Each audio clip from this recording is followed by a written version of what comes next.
Marriage, wedding. ഈ രണ്ട് വാക്കുകൾ തമ്മിലുള്ള വ്യത്യാസം അറിയില്ല എങ്കിൽ ഈ വീഡിയോ കാണുക. മാരേജ് എന്ന് വെച്ചാൽ രണ്ടു പേർ തമ്മിലുള്ള ഒരു ലോങ് റിലേഷൻഷിപ്പിനായിട്ടുള്ള ഒരു ലീഗൽ അഗ്രിമെൻ്റ് ആണ്. അതുകൊണ്ടാണ് നമ്മൾ മാരേജ് രജിസ്റ്റർ ചെയ്യുന്നത്, രജിസ്റ്റർ മാരേജ് എന്നൊക്കെ പറയുന്നത്. ഇനി വെഡ്ഡിങ് എന്നാൽ അതൊരു ചടങ്ങാണ്, ഇല്ല എങ്കിൽ ഒരു സെലിബ്രേഷൻ, ഒരു ആഘോഷമാണ് വെഡ്ഡിങ് എന്ന് പറയുന്നത്.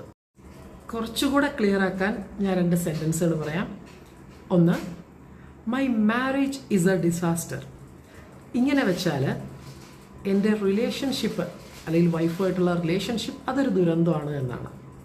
എന്നാൽ my wedding was A disaster എന്ന് പറഞ്ഞാലോ അന്നത്തെ ആ ചടങ്ങ് അല്ലെങ്കിൽ ആ ഒരു ആഘോഷം ഒരു ദുരന്തമായി മാറി എന്നാണ്. മേ ബി ഫുഡ് അത്ര നല്ലതായിരുന്നിട്ടുണ്ടാവത്തില്ല, നല്ല മഴ കാരണം ആളുകൾക്ക് എത്താൻ പറ്റിയിട്ടുണ്ടാകത്തില്ല, ഇതൊക്കെയാണ്.